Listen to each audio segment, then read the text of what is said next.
Hello and welcome back. In this video, we are going to discuss exponential functions. So the functions where the variable lie in the exponent or power, they are the exponential functions. Like there is a raised to the power x, where x is the variable and a being the base of a function is a constant. There is a restriction on the base, that base a of an exponential function is always positive. So it neither can be 0 nor it can be negative, as well as it cannot be 1, because if the base becomes 1, then every output of the function will be same and it will turn into a constant function. It will not remain an exponential function.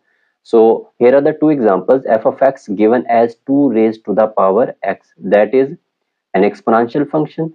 There is another function g of x defined as 1 upon 3 whole raised to the power x, and that can also be written as 3 raised to the power minus x, because the reciprocal of 1 upon 3 is 3 and the power symbol will change when we take the reciprocal. Alright, then we have another result. While if the base is greater than 1, we call it the exponential growth function, and if base is less than 1, then we call it exponential decline function. Now let's discuss some examples where exponential function will be used along with the algebraic function, because in exams these appear in the same question. Here is the first example.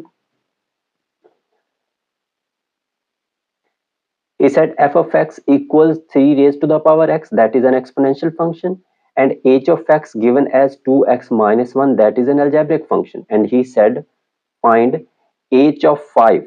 H of 5 mean we have to replace the variable of h of x with 5, so it will become 2 times 5 minus 1, giving us 10 minus 1, which is 9. So h of 5 became 9. Coming to b part, he said f of 3. So we have to replace the variable of f of x with 3. The base was already 3, and now power is also replaced with the input 3. So it will become 3 cube, giving us 27. So that is the value of f of 3. Then he said find x when f of x is equal to h of 5. We have already figured the value of h of 5 and f of x was given. So it became 3 raised to the power x equals 9. H of 5 was 9. Now because we have to find the value of power, so we have to equate the bases. It will become 3x equals 9 can be written as 3 square. When we have same base, we can just equate the power. We can just say that x is equal to 2. So that is the value of x in C part. Now coming to D part, where he said find x when f inverse of x is equal to 3. Now remember that in exponential function we do not find the inverse of function, but we can do it the other way, because we can move f inverse onto the right hand side. So x will be left over here and it will become f of 3, and we know the value of f of 3. We have already figured it out. It was 27. So may I just write it as x is equal to 27, or we can find it again as well. All right, so that will be the value of x in D part. Now talking about domain and range of exponential function, he said domain of exponential function is set of real numbers. We can say that we can replace any real value in the given function. So that is the domain of exponential function, while range of exponential function is a set of positive real numbers only.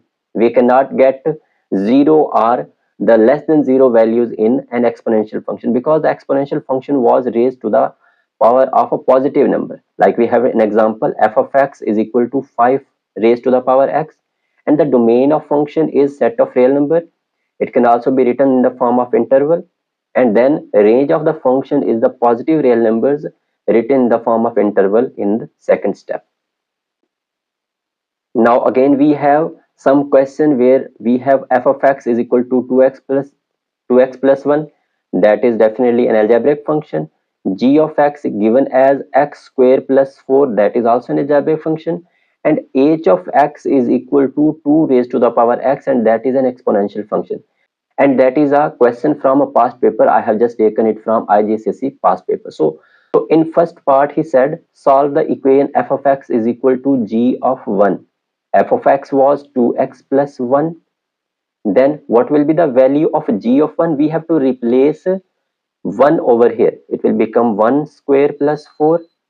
Now because we have to find the value of x, so 2x will equal 1 square plus 4 is equal to 5 minus 1, giving us 4.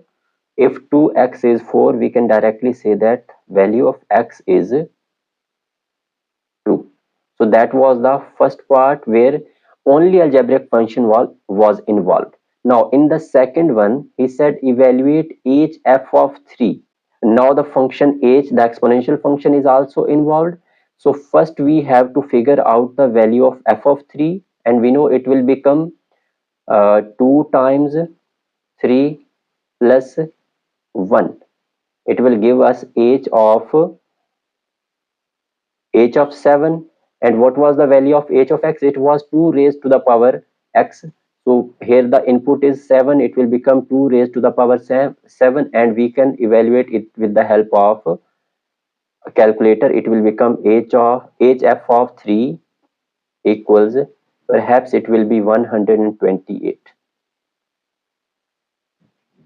Here in C part, he said f inverse of x, and we already know that the f of x is an algebraic function given as 2x plus 1. So we have to find the inverse of this algebraic function. We know that it will be supposed equal to a new variable y. Y equals 2x plus 1. We have to change the variable we have to change the subject into x, and we know it will become y minus 1 divided by 2 is equal to x. And if it is x, then we can replace it is with the f inverse of y. It will become f inverse of y, but we needed f inverse of x, so just replace y with x and we'll get f inverse of x is equal to x minus 1 divided by 2. So that was just same as we did in the previous videos. Okay, now coming to D part, where he said express g f of x in the simplest form, and that is a composition of function, and we write it as g of f of x. So it means that we are going to replace the input of function g with whole f of x. Just remember what was the function f. It was 2x plus 1, and the function g was x square plus 4 perhaps. Okay, so we have to replace the domain of function g with the whole function f. So I'm writing it directly. It will become 2x plus 1 whole square. X is replaced with 2x plus 1, and then plus 4 will appear as it is. Now we have to expand the square. It will become 4x square plus 4x plus 1 plus 4. So here's the simplest form, that 4x square plus 4x plus 5 is the composition g f of x. Now coming to the E part, where he said h inverse of x is equal to 0.5. We have to solve it for the x because the variable over here is x. Once again, we will not find the inverse of function because that is an exponential function, and the inverse of an exponential function is logarithmic function, which is not the part of syllabus. So we will change it into simple function. Move h inverse to the right hand side. It will become x equals h of 0.5. So h of 0.5 is, so we'll just replace x of h of x with 0.5, and I think it was 2 raised to the power x, the function h. So we write 2 raised to the power 0.5, and we know that 0.5 is actually the square root. So it will become square root of 2. X is the square root of 2. That is the solution of part E. Now coming to last part, where he said 1 upon h of x whole square equals 2 raised to the power kx. So we have to find the value of k over here. So just replace h of x with its expression. It was 2 raised to the power x, and put a whole square on it. It equals 2 raised to the power kx. Now just expand the square on left hand side. The square of 1 is always 1, so write 1 on numerator. In the denominator, the powers will multiply, so it will become 2 raised to the power 2x equals 2 raised to the power kx. On the left hand side, once again, we can just take the reciprocal and it will become 2 raised to the power minus 2x equals 2 raised to the power kx. Because we can see the base on both hand side is same, we can just compare the power, so it will become minus 2x is equal to kx, giving us k is equal to minus 2. So that is the value of k which was required. Now I have given a self-assessment. Pause this video for a minute, try this question and then see the answers below.